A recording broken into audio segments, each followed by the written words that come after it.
Hello everybody, we're live now and welcome to the first Thriver live Q&A for 2018. And I'm so excited to be doing this because this is where we get to share information in real time and I get to help you in person with any pressing questions that you have about your Thriver recovery journey, healing from narcissistic abuse, and any questions in between. So let's see who is here. And let's see who's here. All right, I'm just going to get to the screen. People that know me know that I am certainly not a technological guru. So bear with me. I always love these events, but it's kind of like, hello, Sarah. Lovely to see you. Lovely, lovely. So who else do we have who's here? Please say hello. I'd love to. Hi, Kate. Beautiful to see you too. And you're from California. That's awesome. So you're in the evening or are you in the afternoon there at the moment? We're 11 o'clock in the morning here in Melbourne, Australia. Beautiful day. We got 22 degrees. It's been very hot, but it's not today, which is kind of like a nice change. And who else do we have here? We have our lovely support team here at the moment. And we've got some people coming in, which is lovely. I can see. So don't be shy. Say hi. And we have Harry, who's always fantastic in the engine room, always good for making us laugh. Oh, you're from Seattle, Sarah. Lovely, lovely to see you. So, who else do we have? Because it's going to be awesome today. I'm going to be asking you your questions. Hi, Clary. Hi, Clary. Beautiful to see you here. And we had a lot of other MTE projects going on, so we didn't kind of get a big shout out about this going out there. So, hopefully we're going to picking up people. Hi, Sherry. Lovely to see you from Sydney. I was at Sydney on the weekend. It was so humid up there. It was like really kind of different weather to Melbourne, but I had a beautiful, beautiful time. Okay, Harry. Oh gosh, Harry. Hi, Nancy. Hi, lovely to see you. Beautiful to see you. And we've got Tiggy sitting behind the computer. He's kind of like, I don't know if I want to join in today. He has these little moments. It's really quite funny. So, Nancy, lovely to see you. Where are you from, Nancy? You don't have to share that if you don't want to. All right, so I'm going to start off. I want to start off with talking about some of our most asked questions that we have in the community. You're from Florida. Lovely to have you, Nancy. All right, I want to just start off with we have a lot of questions that are recurring in the community, and the MTE team have really sorted out a few that I want to touch on quite briefly before we get into your questions. And the first one is about what do I do about my loneliness? Because after working on my recovery, we may notice that there's fake friends around us, or maybe we've got friends and family that are siding with the narcissist, and I feel very alone on my journey. So what do I do?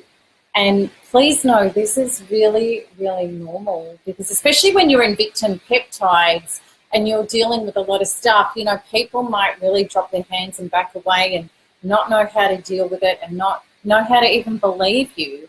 So this is the time where we really use this time of loneliness to be alone, to do our deep inner healing. And when we do the deep inner healing, what happens is when we come out with space in ourselves and we've got more of that self-love and self-approval and a lot more of that acceptance and that really deep thriver humility of owning our journey and our healing. We find that's very magnetic. People start coming back into our lives and Also too, we get new people in our lives. So it's so worth that healing hiatus to take out that time to be alone. There's a huge difference between loneliness and aloneness. Loneliness is when we're missing people not granting us what we're not yet granting ourselves. Aloneness is when we're having a hiatus from people to actually provide our own healing and our wholeness, so that we can then connect with ourselves and life and people a lot more powerfully. So I hope that that helps with that one. People have also said, how do I heal with narcissistic family members? So when people find themselves in situations where they can't go no contact with a narcissist, what is the best way to deal with that? What's the best way? Oh, Fiona, you're in. Lovely having you. We had a little chat yesterday, which was gorgeous. And we've got Valerie from Canada and Martel. Okay, and Martel, you're in a solitude cocoon. That's perfect. That's, you know, when you can do your aloneness very productively. So, you know, how do we deal with narcissistic family members when we can't go no contact? I really want you to understand, this is something that I had to deeply learn, was what's so important is our emotional vibration and being the guardian of that. Really stepping up to steward our emotional well-being. So we've got three choices when we've got people in our lives that are hurting us. One is that we heal the traumas enough inside us that we can be completely detached and it doesn't affect us. The other one is to really step up and have a boundary with them. And Catherine Woodward Thomas describes this perfectly in her course, Calling in the One. How when we want an evolutionary relationship, we say to people, you know, I haven't really quite been honest with you and we haven't been getting along and I haven't really told you how I felt and I've been amiss there, but I would really like to have a healthier, more loving relationship with you. And I'm interested in what you would need for that, and this is what I would need for that. So we're inviting people to step up with us and become more conscious. And then if you were to have somebody who just poo-hooed that and was horrible about that or whatever about that, well, then you know that they don't have the resources to have a healthy relationship with you. So that's when it comes into boundaries, where you would either state a line to them, which is like, you know, well, if I'm on the phone to you and you start being accusatory and you start criticizing me, I'm going to hang up. I'm not going to put myself through it anymore. Or I'll walk out the door. You know, the choice is yours. So there are people that successfully are around part-time narcissists in their life who have very straight, strict boundaries. You step over that line, I'm departing. That's it. And what often happens is these people will not dish their rubbish out on them because they know they can't do it. They'll do it to other people, but they'll pull their head in with that person. But also too, if you are in a part-time relationship with a narcissistic family member, don't expect them to be normal. Don't expect them to be interested in you and genuinely caring and giving you energy back in healthy, wholesome, nourishing ways. They're not capable of it. So drop all those expectations, give that to yourself, and get that stuff from people that are capable. So I hope that that makes sense. Now, I can keep going with a couple of the common questions, but do you have any at this point that you'd like to ask about? Because whatever pressing question you have, no question is silly, by the way. It just so isn't. Okay, so if you don't have one, I'll continue with some of the common ones, which are really, really important. Okay, one that I really like here is a lady wrote this in before we got to this Q&A, and she said, you know, how do you use NARP, the Narcissistic Abuse Recovery Program, when you're ill or when you're in severe pain? And I really love this question because I use NARP all the time when I'm like that. I use NARP for me, being ill or in severe pain physiologically is really no different to emotionally when we need to find the trauma that's responsible and get it out of our body.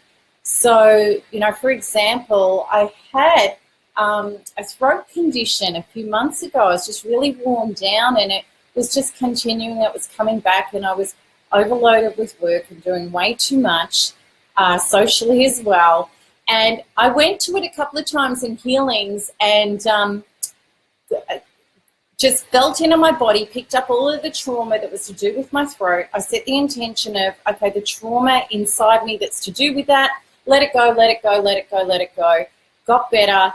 And then I dropped doing that, and it came back. And then I went on antibiotics, and I did all sorts of things, and nothing was healing it. And then I went, Melanie, you know better. You know better. So I really focused on healing it, and within a day and a half, it was completely done and completely gone. So, a headache, we can breathe, open our body, ask for the trauma that's connected to that headache, and we can spiral it up and out and bring in well-being, and the headache will go. Of course, we're going to hydrate and do all the things that we would normally do to look after ourselves. But if we understand the basis that all dis-ease is to do with trauma that's wedged in our body, not allowing well-being and source to flow through us as our highest and best self, we can understand that there's a root to virtually everything. So there have been people in the community that have healed the unhealable. Things like psoriasis, things like even herpes, things like all sorts of things that are actually trauma-based, that once we release the trauma, we reset to well-being. So that would be my answer for this. We can use, module 1 is fantastic to pick up any trauma in our body about anything. And also the goal setting module is very, very powerful, because we set the intention with the goal set, the source healing and resolution of this, whatever this is. It could be nausea. And then we challenge our body, and we say, I'm going to pick up any resistance and trauma that's blocking the goal from being a 10 out of 10. And we just keep clearing and clearing and clearing until the goal feels completely clear. I do it with muscle test. So, for example, with my throat, every day I'd be clearing until I got to a 10 out of 10. Then if I felt it again, I'd go in and I'd be clearing till I got to a 10 out of 10. And when I did that religiously over a day and a half, every time I felt it, it was gone. It was completely healed. And I wouldn't have had to have put my body through antibiotics if I'd have just adhered to that in the first place. So I hope that makes sense. All right, now let's have a look at some questions here. Hi, RM Alexander. I've seen you a lot in comments and things. It's beautiful to have your support here today, and happy present. All right, so Nancy, we've got the question, which is, how do I deal with my son not wanting to talk about the divorce from his dad? He knows what he's like, but he doesn't want to take sides. Okay, Nancy, this is a really, really common thing. How do you deal with that? You deal with what's inside you, that compulsion that feels like you need that. This is a really interesting thing about quantum law. Whenever we feel that we need something outside of us to feel more at peace inside of us, we'll never receive it. So quantum law is this: I must be at peace unconditionally on the inside, and then everything that adds more to that is going to come to me. So you can't force or change him. The more that you want him to face it and talk about it and recognize it, the less he's going to do it, and the more you risk him alienating himself from you. So all you can do is, with the module work, with NARP, is go to that trauma inside of, I don't feel validated or supported or understood by the people closest to me that are supposed to love me and support me, because that's what it will be.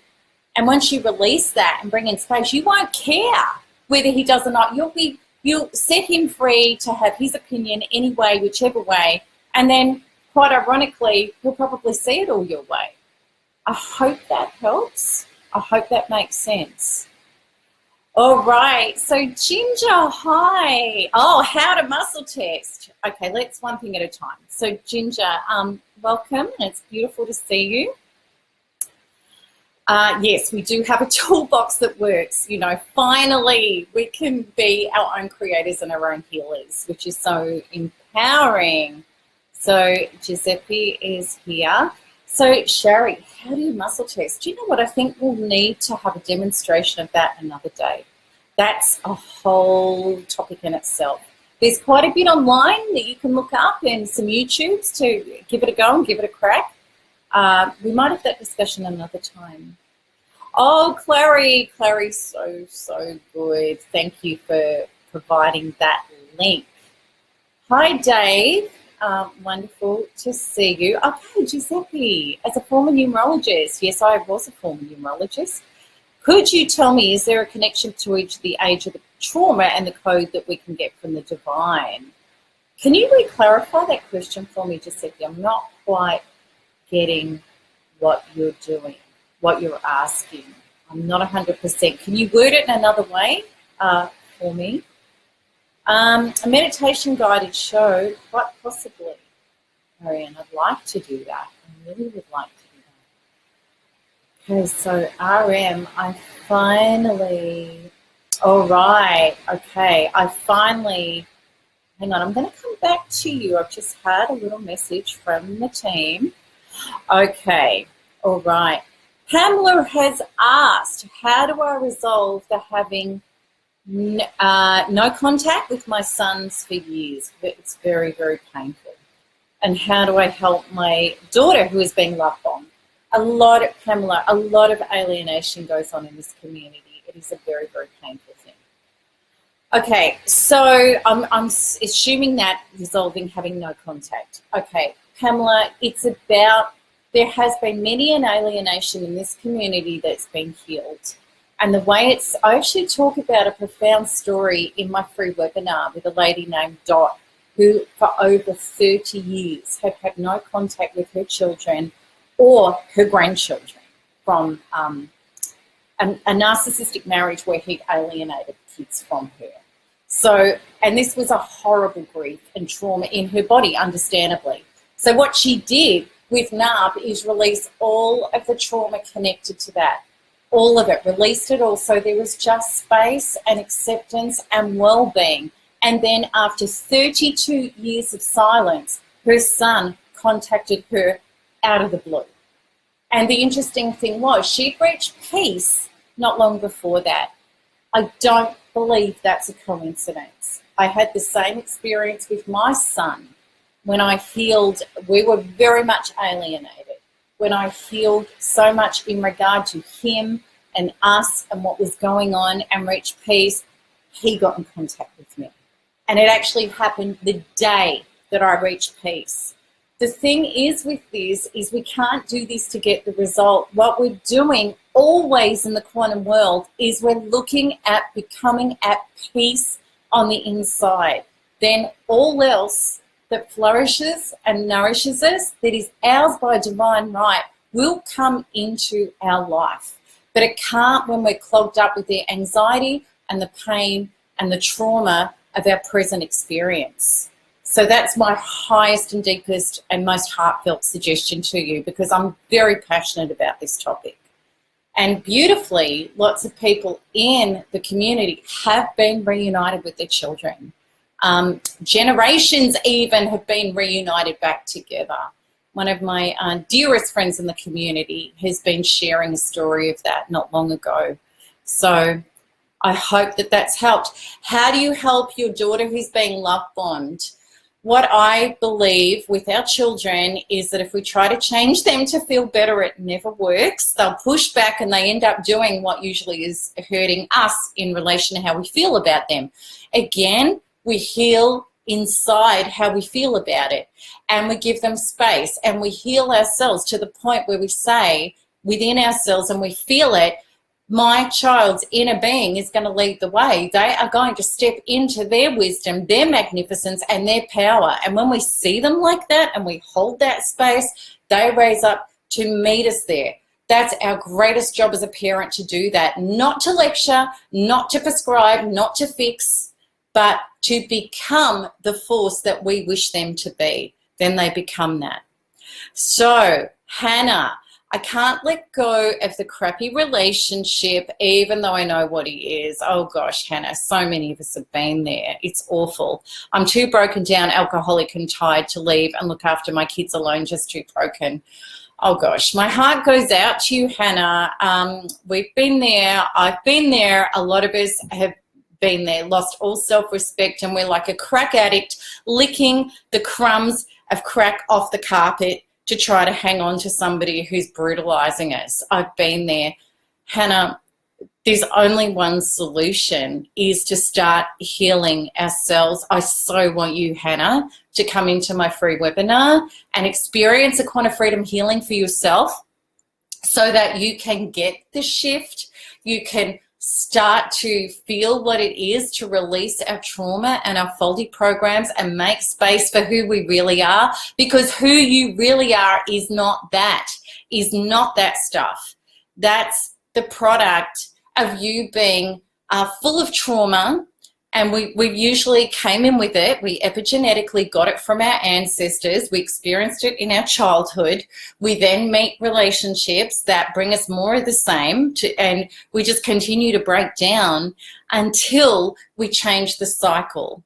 And the only way we change the cycle is to start to reach these traumas and faulty programs and release them out of our being and make space for something else. So Hannah, I'd love to hold your hand in the webinar and help you start to turn all of this around, because I promise you, from where I was and so many people were, if we can do it, you can do it. I know you can do it. So I hope that helps. Okay, so London girl, I feel that I'm failing my inner child. What can I do about that?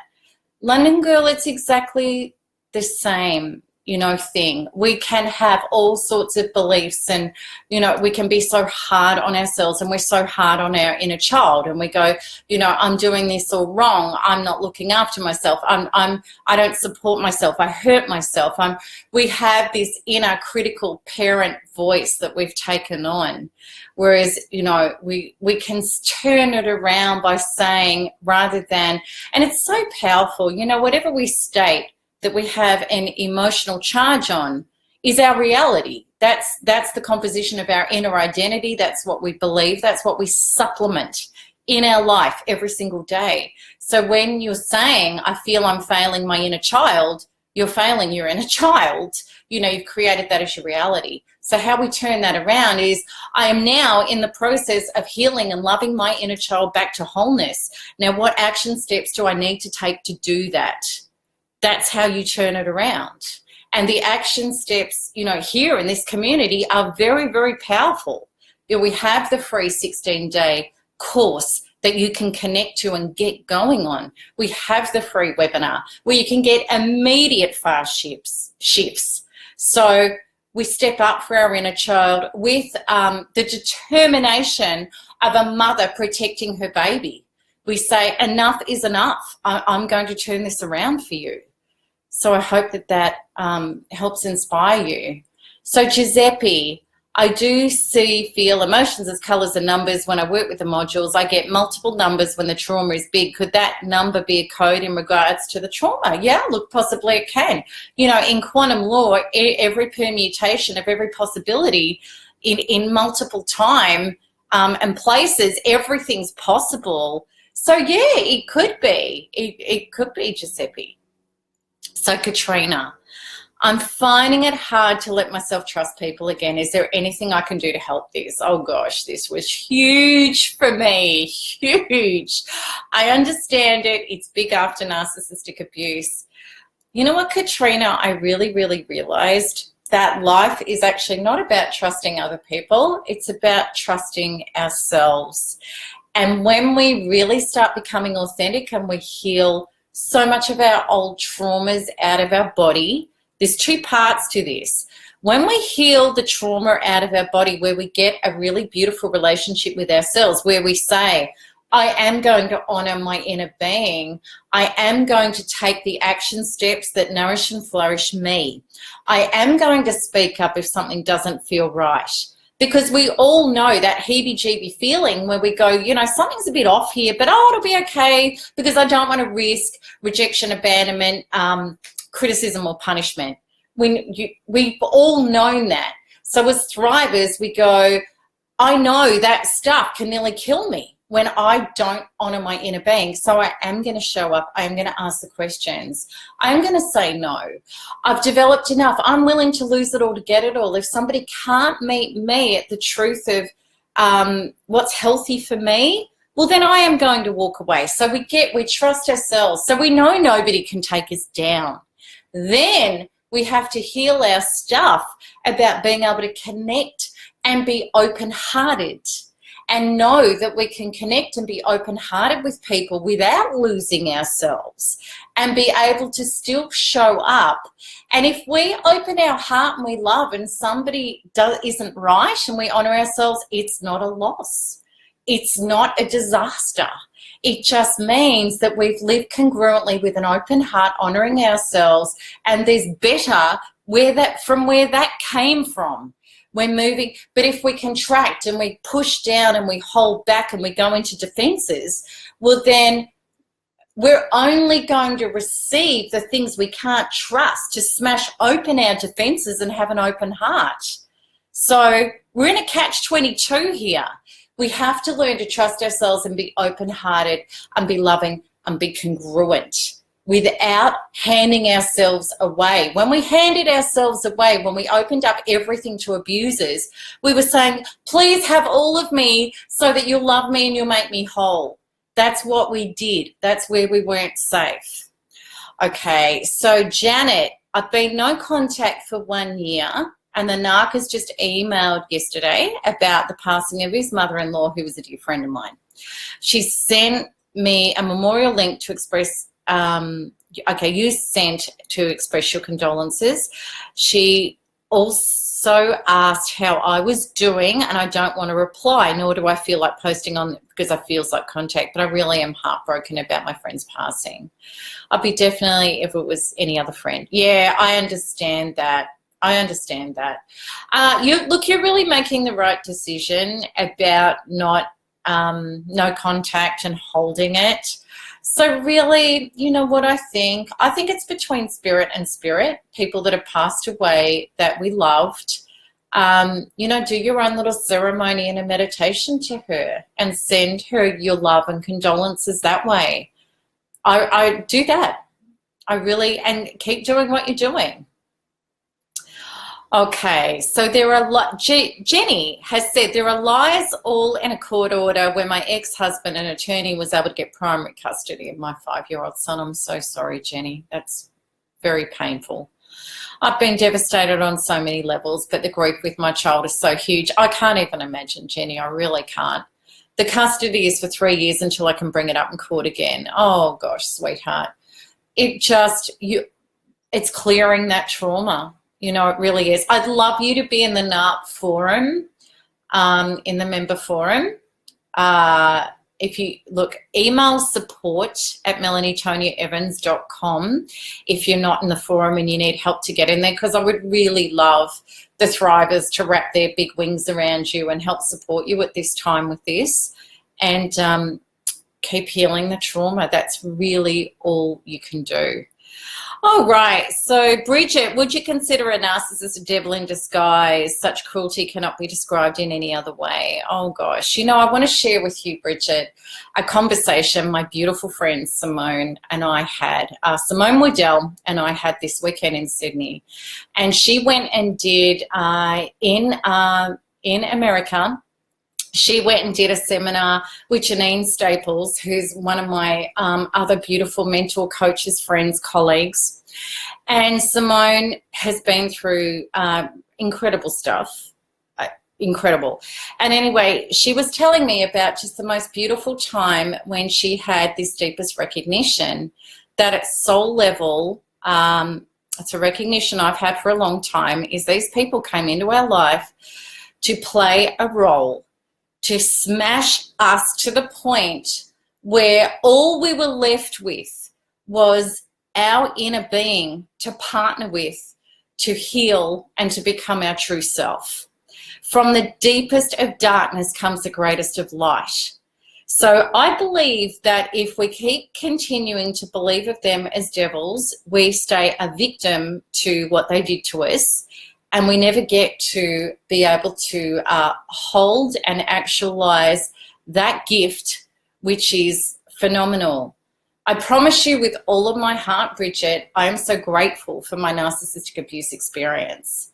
I am so grateful that at 40 years of age, I lost everything that I'd worked all of my life for. I lost my sanity, I lost my health, I lost my reputation, I lost my money, I lost everything. I lost family, I lost friends. And what happened was the only person that I was left with was me. And for the first time in my life, I self-partnered and valued me, my soul, my spirit, my inner being. And from there on, my life has been miraculous. If you were to say to me, Melanie, I will give you $10 million to go back to the life of who I was before narcissistic abuse, I would tell you, no way. This gift has been priceless. Absolutely. And I believe if he hadn't have come into my life on that soul contract to smash me to my knees, somebody else had to, because that was exactly what I needed to become who I am now. So that's my belief. Tess, I'm still in love with my charming yet controlling boyfriend. He doesn't think he's that way. Is it possible that narcs don't know they are? Okay, Tess, I want to spin this around 180 degrees for you. Okay, and I'm just going to be really blunt with you, sweetheart. It doesn't matter one crap what he thinks about himself or what he does or doesn't know or doesn't believe or where he's at. That's completely actually irrelevant. What is relevant here is what you're doing with you. So when we ask ourselves, you know, why am I still in love with somebody who's been quite painful and controlling and hurting me and not allowing me to be me and not being the wind under my wings and not wanting me to be happy and free? Why am I putting up with that? What am I replaying from my childhood, the woundedness that I experienced with a controlling parent? What am I repeating here? Why don't I know my own rights? Why do I put up with this? Why am I out to lunch and I'm getting 10 text messages and my friends are looking at me like, why are you putting up with that? What is it within me that I haven't healed yet? Why don't I set a boundary? Rather than lecturing and prescribing and going around in circles with him, why don't I say, this is who I am, this is what I need, I know I deserve freedom and support. And if you can't do that, then we need to split up. Why aren't I doing that? Do you know what, sweetheart? These are all of the questions I had to ask myself. Controlling men were my pattern, horribly. Now, I wouldn't put up with it for 2 seconds because I healed the stuff in me that was causing me to be a match for that. Often we're hanging on to controlling people because we don't want separation. We're used to it. We think it's love, enmeshment and engulfment. It's not. So come into the free webinar and start unraveling and healing this stuff. Then you won't even, I promise you, once you're healed from that, you'll look at him and you'll go, oh God, that's not for me at all. All connection, addiction will be gone to him. It's I'm confused about my narc. He gets help sometimes and can be spiritual. Lots of narcissistic people can be spiritual. It's and even religious, believe me. I feel that he does feel empathy, but he makes me feel all the horrible, usual narcissistic, disrespectful, discrediting things they do. He's manic depressant. Oh gosh, it's so. You know, when we're confused about somebody else, it is confusing. We're trying to work them out. But we're not working ourselves out. Taking our power about is say, you know, you get a pen and paper and you say, what is my truth? How do I want to live? How do I believe a relationship should be? What do I deserve as a relationship? What kind of relationship can I generate in my life? You know, because we get to choose, we do. And if you look at all of those things that aren't working for you, the problem is it doesn't get better. It doesn't get better because life is actually saying to us, this is not your truth. What do you need to heal so you can stand in your truth? Karen. Hello, Karen. Lovely to see you here. Mel, why is there always financial devastation as a result of the narcissistic relationship? Why is it that they actually thrive or become more successful? Do you know what? I really believe, Karen, financial devastation is to take away our props, to take away that false self side of us that said, well, you know, I'm an overachiever, I'm obsessive compulsive, I work really hard, I keep it all together, but we haven't honored. Codependents don't honor or value their soul or their spirit.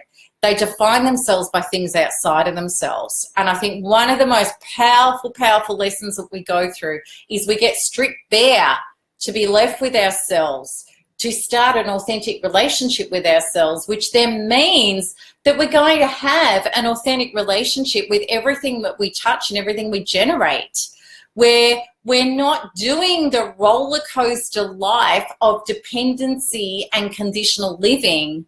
We're actually outflowing ourselves authentically into life, producing, because when we get to the point we actually don't care whether we live in a mansion or a one-bedroom house, and we're happy, as long as we're happy and full and whole, that's when we are abundant. That's when we have prosperity.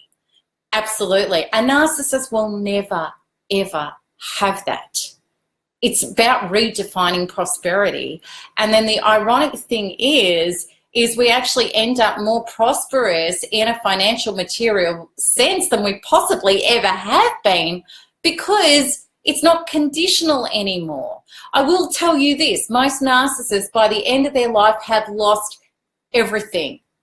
I promise you, most of them crash and burn because it's a false premise what they're going for. So Teresa, it's been 4 months since my husband discarded me, and I'm constantly thinking about him. The emotional side of it's tearing me apart. I don't know how to deal with it. Teresa, come into my free webinar. Start working NARP if you haven't already, because cognitively, you know, it's really interesting. I'm taping today exactly the episode you're talking about, and we cannot logically assimilate a cruel, horrible discard that a narcissist does, because we're so broken down by the time it happens anyway, or we're reeled in and out and the insanity is just off the charts. We cannot, you know, and I say this in this video, this is what I'm going to say, is logically, cognitively, I don't believe there's a resolution for trauma that great. There certainly wasn't for me. Where I do believe there's resolution is when we get into our inner programs and the traumas in our body, no matter how bad they are, we can release them, open up space, bring in source, which is the healing that we cannot do logically. So that's my high suggestion for you. You know, I've got 2 words, do NARP. Come into the free webinar, check it out, and experience quantum freedom healing. It's life-changing. Okay, so Antoinette. Hi, Mel. I've been doing the modules. I'm struggling with no contact as I have children. Yeah, I do feel the love with the nut was genuine at some point. 18-year relationship. He's a drug and alcohol abuser. And I feel over time he became corrupted. Can prayers change him? Is there any hope whatsoever? I still can't manage to let go of the slight hope I have. He says he loves me still. I've kept physical boundaries strong, but I have my weekdays. Okay, Antoinette, I want to share this story with you. It was a very inspirational man that I met some years ago. I took a friend to AA, supporting her, and I met this man who was the speaker there, and his wife was there, and she said to me, I battled with his alcohol and drug addictions for 30 years. And then what I did, she said, I got to the point in my life where I said, I will not be with an addict. Being with an addict is never again my life. I'm done. I'm not doing it. So she let go. He had to move out. She healed herself. She worked on herself. She started creating a life free of an addict. And what happened is after 6 months, he'd got himself into AA and NA, and he'd done the programs. And after 6 months, he came to her and he said, I am totally, totally reformed. And, you know, and she said, all right, well, you need to show me for another 6 months. You need to prove to me that this is real. He did. They're back together. He's a beautiful father, grandfather. He's now a sponsor for so many through addiction programs. And he said to me the most powerful thing she ever did to help me was stop helping me and stand and be her truth. And to be with her, I had to meet her there. So you cannot help him. Your prayers are not there to help him. His own responsibility. We have to learn to stop enabling people, and we have to learn to be completely responsible to ourselves in life, because then we serve others in the most powerful and highest ways. So I hope that that can help. So Mary, I'm in isolation. Oh, you poor thing, with a cerebral narcissist, doing the modules but still have resistance. Any advice? Okay, so when you're still with a narcissist, it's so much about active detachment, that you detach, and you have this mantra every day: I'm no longer seeking my source through that person. I'm going to create it through myself.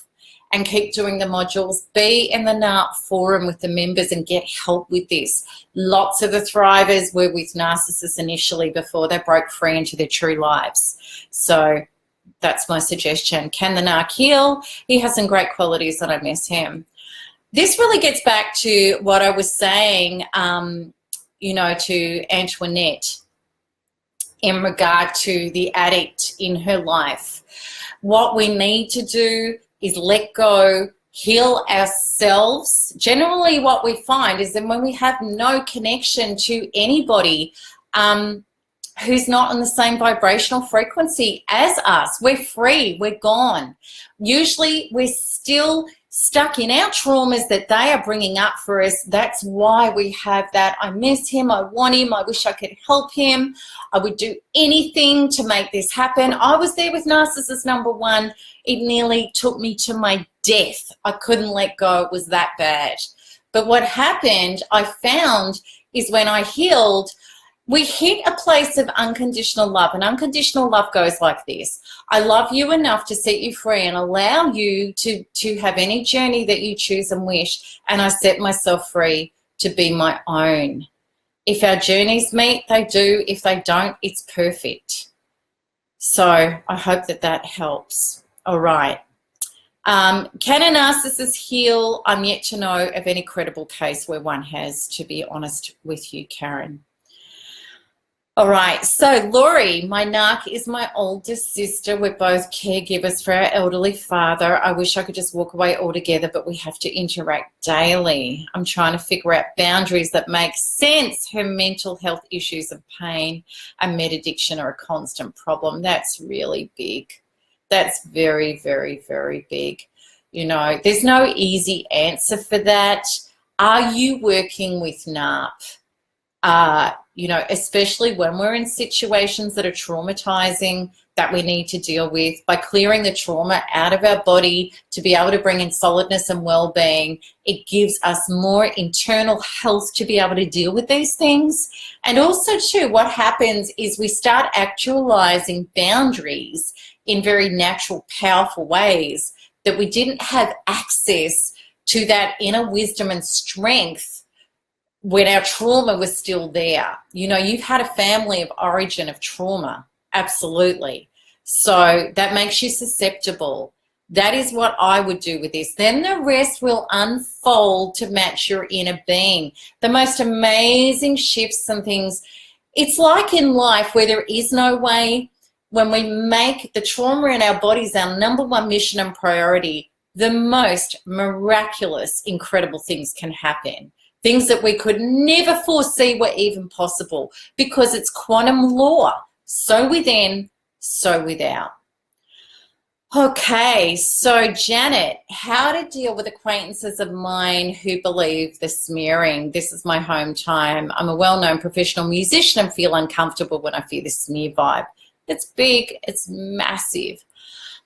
Okay, my story, because I think it will help. I was in a town and a community where I was smeared to the rooftops by the narcissist. It was just the most horrible lies that you can imagine. And it devastated me. It was beyond horrific. What I realized was when I started working with NARP and Quantum Freedom Healing to release all of the traumas out of me about what people thought of me and how people were looking at me and whatever, I reached a very, very profound truth that I've been carrying persecution programs my entire life from a little kid and even beyond that from past lives. When I cleared out all that deep trauma, I actually got to the point where I knew who I was and I didn't care who did or didn't believe that. Like, there was no charge on it. Then what happened is so many of these people came to me apologizing for believing him, and I ended up with so within, so without. I supported and believed in me. The whole thing shifted, and all of his smear campaigns just fell to pieces. That's my hugest suggestion. Heal it on the inside. Okay, so Giuseppe, can we say that the narc is a reflection of our inner subconscious narc and our inner monologue? Giuseppe, the narcissist is the outer reflection of our inner unhealed traumas, period. They bring to us our deepest fears, insecurities, and fractures, and continued patterns genetically and from childhood. And what they do is they up the volume, They bring it to us in such magnified technicolor. It's a soul contract, It's this person at a soul level says, I'm going to hammer you and I'm not going to let go and I'm not going to stop doing this. I'm going to smash you until you recognize that this is a reflection of the inner traumas, that once you heal and release, I will be gone from your experience.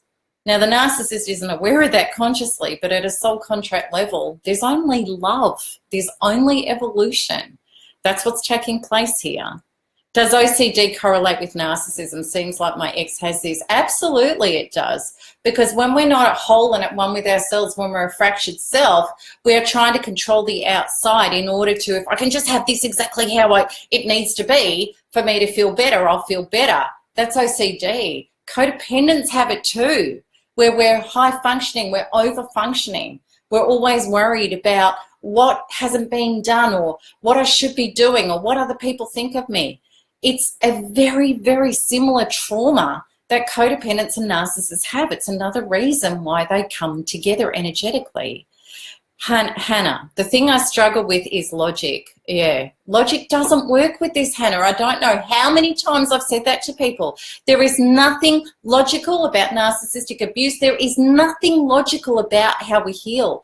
We cannot heal our subconscious programs with logic. Our subconscious programs, when we're in trauma, are controlling up to 98% of our life.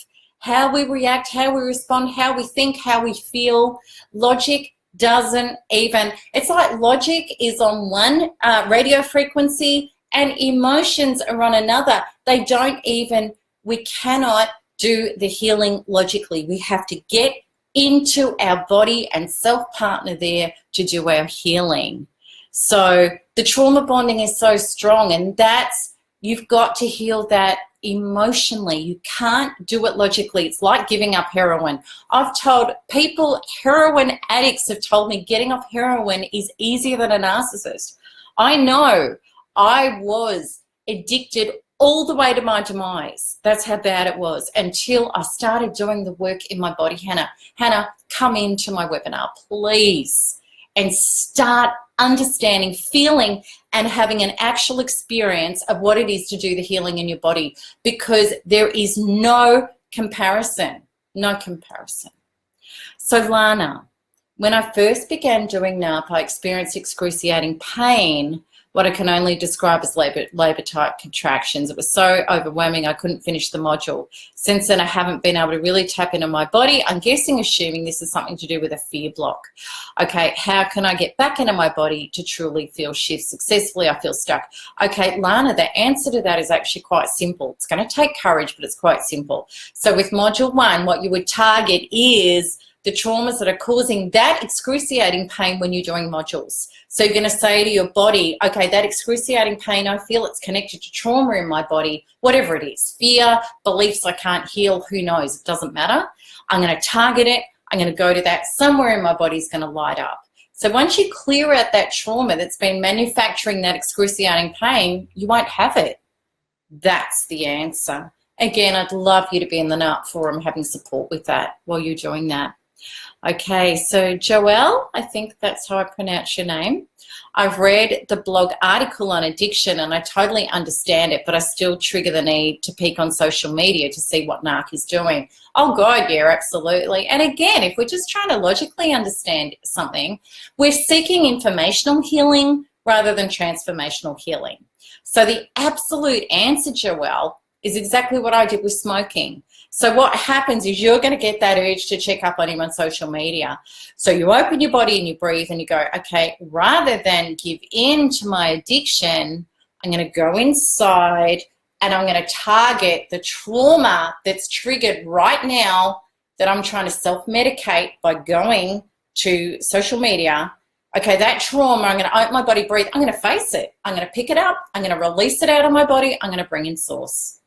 And what you'll find is piece by piece by piece, before you know it, took about 2 days for me, a chronic, addicted, 50 cigarettes a day plus smoker I was. Within 2 days, I had not one urge to have a cigarette and haven't since. Because when we find all of we've got to actually get them out. Knowing about them, knowing about them is that whole thing where we might know our wounds to death. I know I was abandoned when I was 2 because dad left my mum and, and we know it. And then we keep, choosing people that continue to abandon us over and over again. Well, I know all about that, but the trauma is still in my body. I've never released it. I've never up-leveled it. I've never healed it.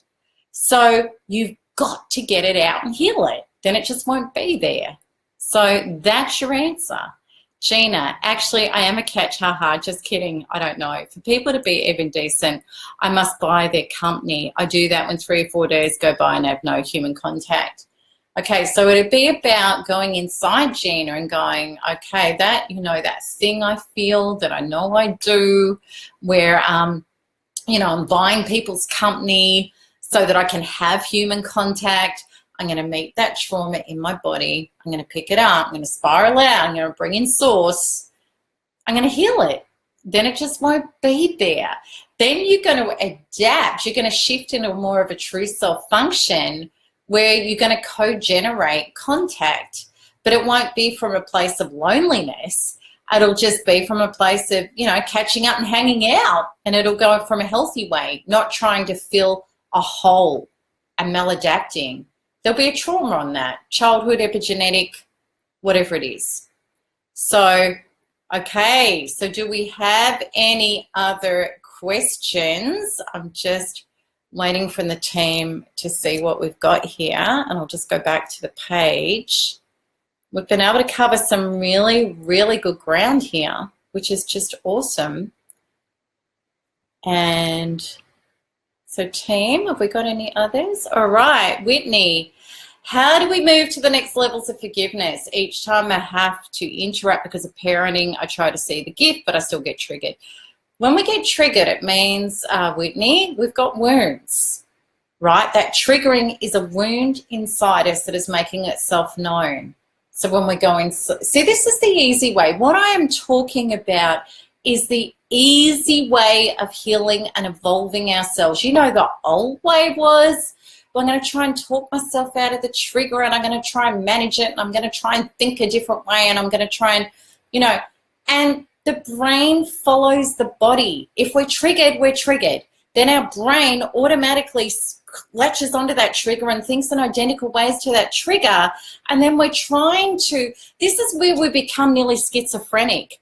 When we're trying to go against our body and make it do something different when it's going off its composition. If we've got trauma in there, we're going to be triggered. We're going to think a certain way. So the easy way, the old way takes decades to get out of our patterns. This way is we just go to that trigger, we pick up the trauma, we release it, and then what happens is we get into the same situation in real time where we used to be triggered, and then we go, oh my God, I wasn't even triggered. I didn't feel or think that way. That's your answer. That's your answer. And you know what? Forgiveness, the more we heal and the more we become whole on the inside and the more we become grateful for our evolution, and this brought us to have to do it, the highest level of forgiveness is actually knowing that there's actually nothing to forgive. And it becomes organic. We don't even have to try for it once we lose our trauma. Okay, needs to find his behavior. You'll find his behavior benign when the trigger inside you that's getting traumatized is gone.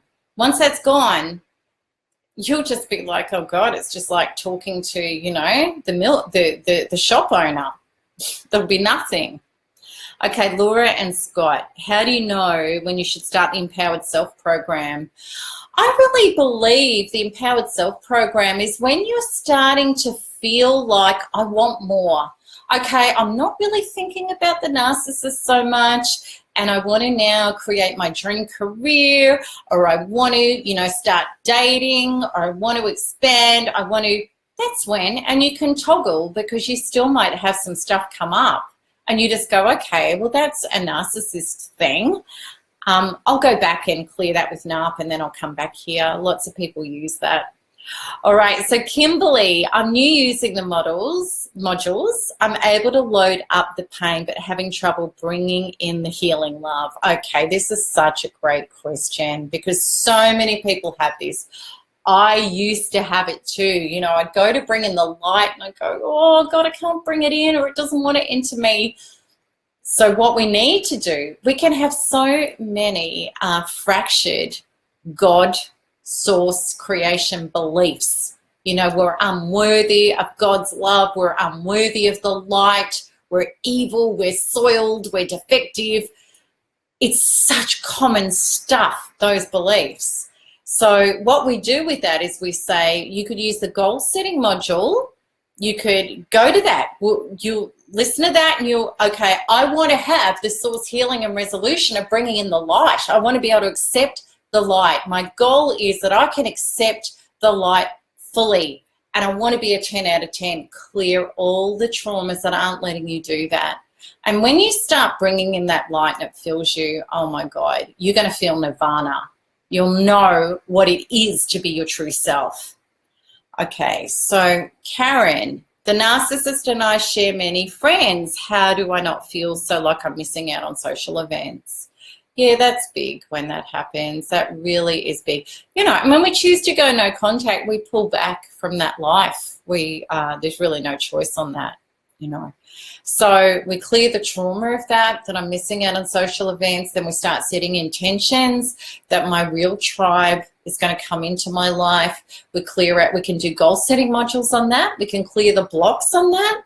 And what happens then is you're going to start getting a whole new wave of people into your life that are your tribe. So release the traumas. Okay, so Teresa, how long after the second narc did it take for you ready to find love again? Yeah, that's such a good question. After the second narc, because I lost a whole bunch financially again, I was pretty much landed on my butt again. There was some lessons on dependency that I still needed. There was lessons on abandonment I still hadn't healed properly.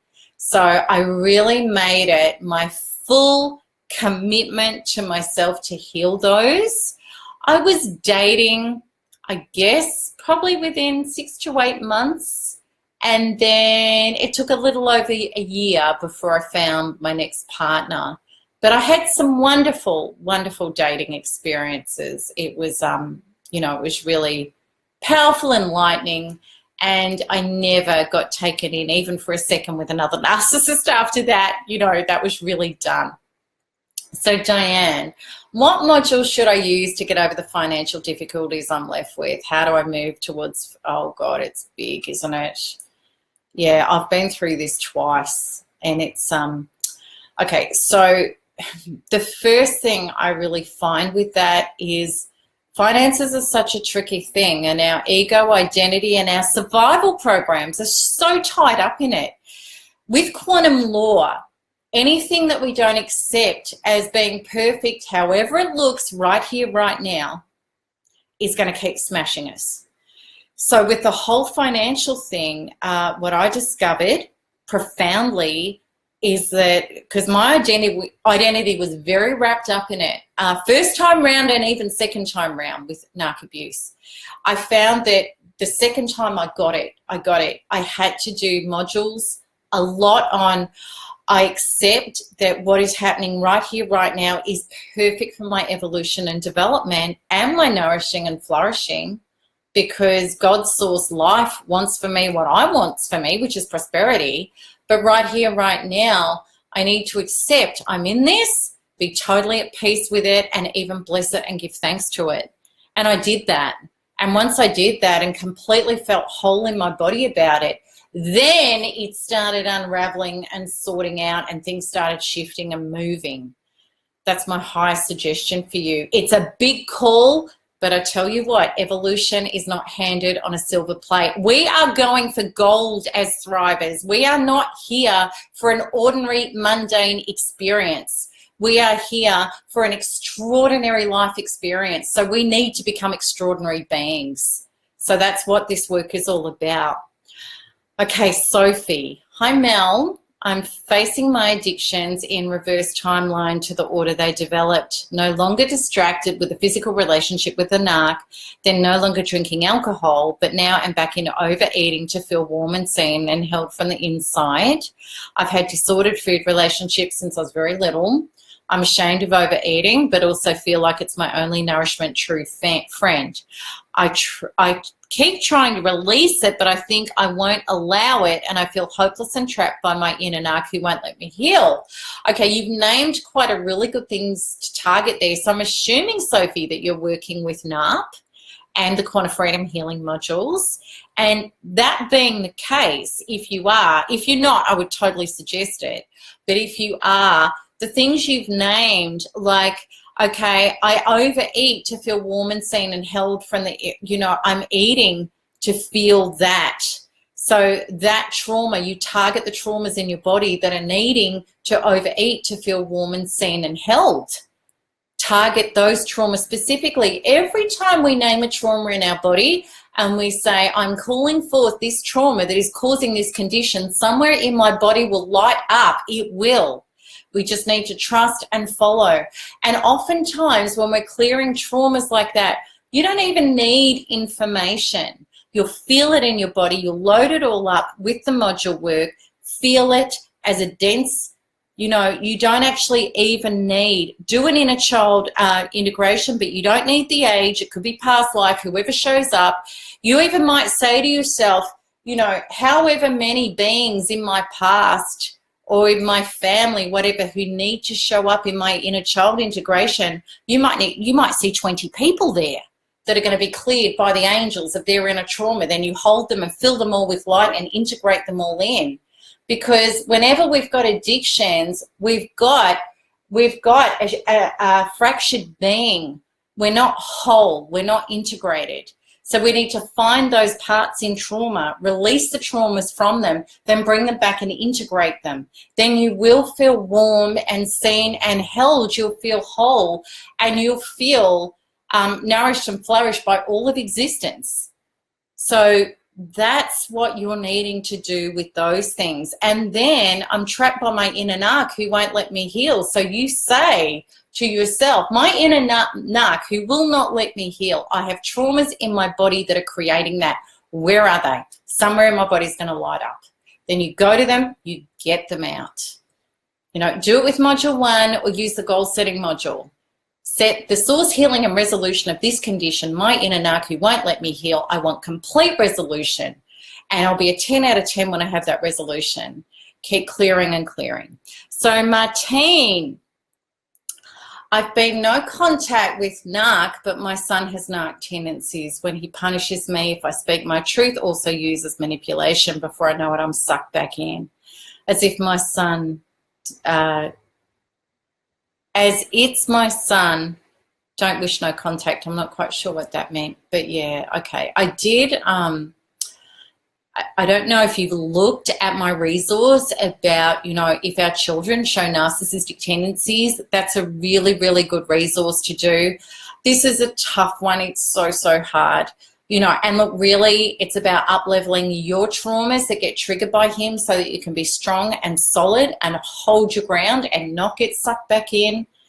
And it is so difficult, but ultimately it's about our biggest sovereignty is to our own souls, and to be able to have an experience where our soul and our inner being feels healthy. So it's going to be boundaries, but those triggers need to go so that you can hold those boundaries with your son. Okay, so our time is up, everybody, and this has just been an amazing experience, and I just love being with you in real time in this way. And I want to send you all a huge thank you for joining me today and for sharing your questions. And I hope with all of my heart that this live Q&A was able to help you know some answers, you know, and that it really can make a difference in your life. And the great thing is, you know, we have it up on Facebook. You can go back, you can, you know, refill into these questions and answers to really get your answers. And we're going to be doing another Q&A very, very soon, and we're going to let you know about that on the New Life newsletter. And please know, if you aren't subscribed to the New Life newsletter and you don't have your free 16-day recovery course and access to the webinar that I've been talking about over and over and over again today, where you can feel quantum freedom healing in your body and release and relief instantly, you know, I want you to experience that because it's a game changer in your life. So please make sure you sign up so you can access all that stuff. So we're going to leave a link in the comments for you. So everybody, thank you so much. And I'm going to go out of my questions page and back onto this page so that I can see all of you beautiful people. And, you know, thank you everybody so much for joining me today, and I really hope that's helped. So until next time, lots of love everybody. Bye-bye. Bye.